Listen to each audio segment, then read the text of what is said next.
वंदे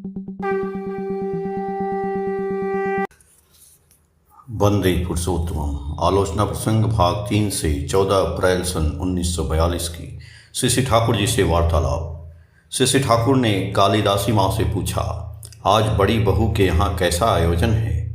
कालिदासी माँ बोली, आज खूब जोर शोर का आयोजन है, विभिन्न तरह की रसोई बन रही है।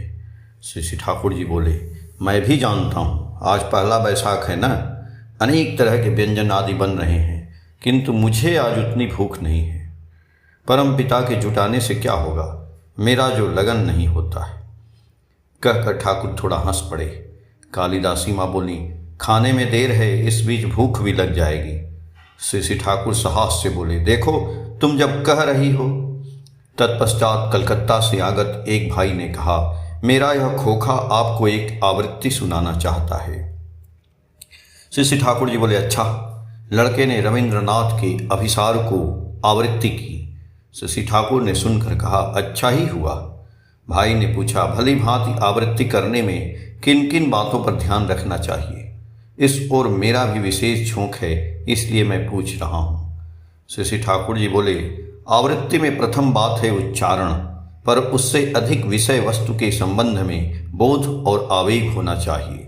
उस भाव को आँख, मुख और कंठ स्वर में व्यक्त करना है।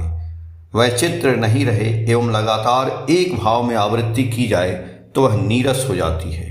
जहाँ जितना रुकने की जरूरत है रुकना है, जहाँ तेजी से कहने की जरूरत है वहाँ तेजी से कहना है। कहने के पहले अपने मूड को अच्छी तरह बना लेना है। जो आवृत्ति करता है वह आवृत्ति काल में विषय को हृदय से बोध करे तो दूसरे सभी बोध कर सकेंगे।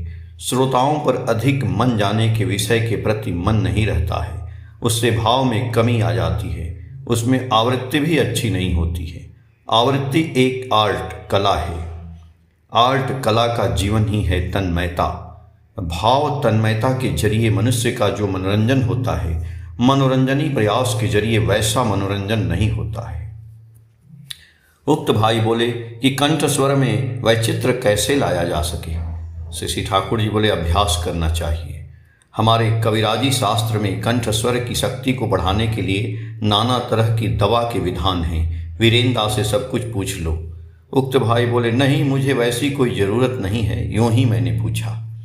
श्री श्री ठाकुर जी बोले, तुम्हारी ज़रूरत रहे या न रहे, पर यह बात तुम्हारी जानकारी में रहती है तो उसके द्वारा और भी 5 लोगों की सहायता हो सकती है। जानने का जब भी मौका मिले तो उसे नहीं खोओगे। जो भी जानोगे उसे त्रुटि रहित भाव से जानने की चेष्टा करोगे। इस प्रकार तुम्हारे जानने की सीमा जितनी बढ़ेगी, मनुष्य के काम में उसे उतना लगा सकोगे। तुम्हारे देखा देखी तुम्हारे बाल बच्चे भी सीखेंगे और भी कितने लोग सीखेंगे। इस प्रकार तुम्हारा मामूली सदभ्यास दूसरों में प्रसारित होकर देश देशांतर काल कालांतर कितना मंगल पहुँचाएंगे, उसका कोई ठिकाना है। चाहे तुम या मैं इस प्रकार चलूं एवं जिसे पाऊं उसे इस प्रकार से चलाने की चेष्टा करूं तो सबके अनजान में स्वर्ग की सीढ़ी बन जाएगी। बेला बढ़ चली है, रौद्र का ताप प्रखर हो उठा है। श्री श्री ठाकुर वहां से उठकर खेपूदा के बरामदे पर एक बेंच पर बैठे हैं। कुछ समय तक खेपूदा के साथ एकांत में बातें की। तत्पश्चात केष्टोदा आए। केष्टोदा ने समाचार पत्र की खबर संक्षेप में सुनाई। श्री श्री ठाकुर ने हिटलर की चर्चा करते हुए कहा, जो कुछ कहें केष्टोदा, हिटलर ने थोड़े दिनों में ही देश को हर तरह से इतना एफिशिएंट, दक्ष बना दिया है। यह निहायत मामूली कृतित्व की बात नहीं है। ब्लड, खून की प्योरिटी, पवित्रता की दिशा में हिटलर की जो नज़र है वह एक मूल बात है। जो भी मूवमेंट, आंदोलन किया जाए, जातीय खून ठीक नहीं रहे तो सब गड़बड़ हो जाएगा। मेरी तो यही धारणा है कि यदि किसी जाति का विनाश करना है तो उसके बीच इस प्रकार प्रतिलोम का प्रसार जहाँ तक संभव हो कर दिया जाए, जो दूसरे किसी उपाय से संभव नहीं है। पर हिटलर ने अनुलोम जैसी चीज नहीं समझी। अनुलोम एड मिक्सचर, सम्मिश्रण में रक्त की धारा नष्ट नहीं होती है, प्रत्युत वाइगर तेज बढ़ता है। अनुलोम संतान का साधारणतः फैनाटिक जील, प्रत्ययी प्रबल उत्साह रहता है। केष्टोदा बोले, हमारे देश में रक्त कौलिन्य रहने के बावजूद भी हमारी इतनी दुर्दशा क्यों हुई, खासकर हिंदुओं की। श्री ठाकुर जी बोले, बहुत हेर फेर हो गया है। उसके अलावा एजुकेशन, शिक्षा कहकर कोई चीज ही नहीं है जिसके जरिए मनुष्य का इंस्टिंक्ट, सहजात संस्कार, ट्रेडिशन, ऐतिह्य, कल्चर, कृष्टि जागृत होकर मनुष्य की पर्सनालिटी, व्यक्तित्व सर्वांगीण सहित इंटेलिजेंटेड सुसंगत हो जाए। उसे ही एजुकेशन, शिक्षा कहा जाता है। हमने अपना चेहरा तो देखा ही नहीं, देखा है सिर्फ दैन्य एवं विकृति। इसलिए किसी प्रकार भी इन्फेरिटी, हीनमयता मिट नहीं रहती। अंतर बाहर, व्यष्टि समष्टि, इह काल परकाल, अतीत वर्तमान भविष्य की सर्वतोमुखी सफलता का सूत्र आपने जो आविष्कार किया, वह सूत्र अब भी आप लोगों की मुट्ठी में है। उसका डिमॉन्स्ट्रेशन, प्रत्यक्ष परिचय दें। स्वयं एजुकेटेड, शिक्षित हों, मनुष्य को भी एजुकेटेड, शिक्षित बनावें। ऐसी आबोहवा पैदा कर दें जिससे हर व्यक्ति का हेल्दी इंस्टिंक्ट, स्वास्थ्य, सहजात संस्कार, नर्चर परिपुष्ट हो जाए।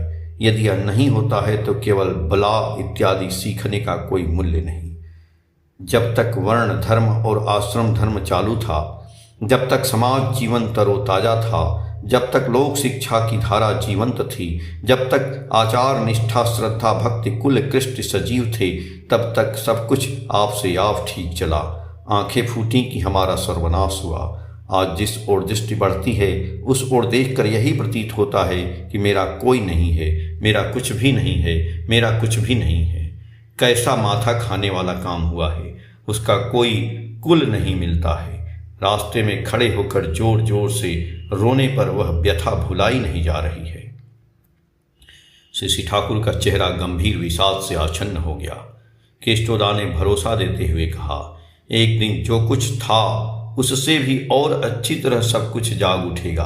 आपने जिस प्रकार हर तरह से हम लोगों की सभ्यता तथा कृष्टि को आंखों के सामने रख छोड़ा है, इस प्रकार किसी ने नहीं रखा। सबसे बड़ी बात तो यह है कि जाति धर्म निरपेक्ष भाव से लाखों लाख व्यक्ति आज एक आदर्श के पताका के नीचे संगबद्ध हुए हैं। सभी ने अपने अपने वैशिष्ट्य को अक्षुण्ण रखा है।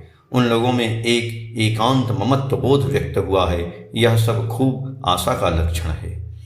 श्री ठाकुर जी बोले, आशा का तो खूब ही लक्षण है, किंतु आप लोगों को खूब मेहनत करनी होगी। आप फील्ड वर्कर, बाहर के कर्मी के निकट सर्वदा पत्र व्यवहार किया करेंगे, हमेशा मनुष्य को चंगा बनाए रखेंगे। एक एक व्यक्ति में कितनी संपदा और संभावनाएं हैं, उसे खींच कर बाहर निकालने हेतु उसके पीछे मेहनत करनी होगी। आप लोगों के साथ मुझे कितना लगा रहना पड़ता है, क्या आपको याद नहीं? भूत की तरह लगा रहता था। मैं जब स्वयं सोचता हूँ तो मुझे प्रतीत होता है कि या तो मैं पागल हूँ या और कुछ। केष्टोदा बोले, आप हम सभी को आनंद में विभोर किए रहते थे, कष्ट का उसमें कोई नामो निशान नहीं था। श्री ठाकुर जी बोले, तो देखें, आप लोग हर समय कुछ न कुछ करते ही रहते थे। यदि इष्टकर्म आपके लिए आनंद का विषय रहता तो दूसरे के निकट भी उसे आनंददायक बना सकते हैं। ऐसे कर्म व्यापी देश में जो तपस्या होती है उसमें चरित्र गठित होता है। आलोचना प्रसंग भाग 3 के पेज संख्या 214 से 217 तक। जय गुरु।